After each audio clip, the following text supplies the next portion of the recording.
Hi, welcome to this episode of The Daily. My name is Brendan Malone. Well, about a week or so back, the New Zealand Herald published an opinion piece by Lizzie Marvelly, who's one of their regular columnists, about abortion. It was a really frustrating read for a whole lot of reasons, but mainly because of the fact that it was just riddled with straw men. Basically, here we are 40 years later after the start of this public debate about abortion was kicked off, and pro-choice lobbyists and activists like Lizzie Marvelly still seem incapable of either listening to or understanding or even wanting to hear and respond to actual pro-life positions. Instead, they make up things that pro-lifers don't hold to be true and then shoot them down, and they go, yes, look how terrible these pro-lifers are. What bizarre arguments. Who would think that? They pat themselves on the back and go, job well done. The problem is, you've shot down a straw man. We don't believe that. One of the classics in this particular article was where she says that pro-lifers consider fetal life and embryonic life to be more important than the life of a woman. That simply is not true. The pro-life ethic is not life is more valuable when it's in the womb. Instead, what the pro-life ethic actually is that all human life is equally valuable, has equal worth, and therefore should be respected equally when it comes to human rights.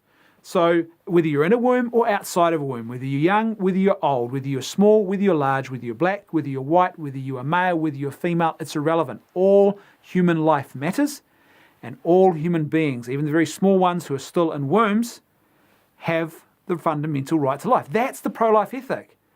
Nowhere is the pro-life ethic proclaiming that one group of human beings is more valuable and should get special treatment that others don't. In fact, even when you take into account the pro-life ethic that all life is equal in worth, there are still situations where the pro-life ethic would say it would be okay for a pregnant woman to choose a course of action that she might have to undergo to save her own life, even though that course of action might have an unintended secondary effect of harming or even ending the life of the unborn child growing inside her womb.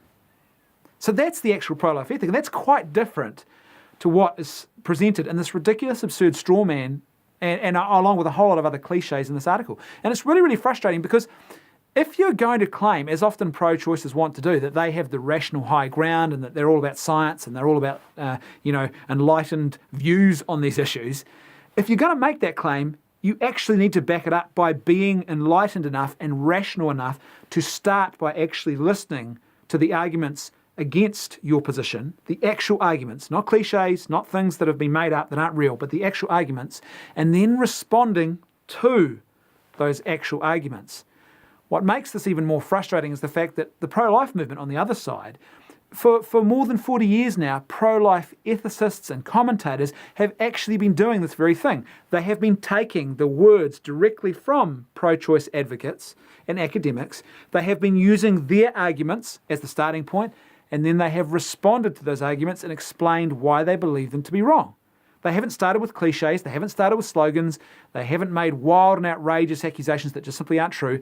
They haven't misconstrued the position. They've started with the actual argument, and then they break it down as to why they think it's wrong. And that's how rational human discourse is supposed to work. Unfortunately, this article from Lizzie Marvelly, as I said, it's just a whole lot of cliches and ideas that are chucked out there with very, very little substance to actually back them up. Or a whole lot of other things that are said about the pro-life ethic, which simply have no basis in actual reality. Thanks for watching. I'll see you tomorrow on The Daily.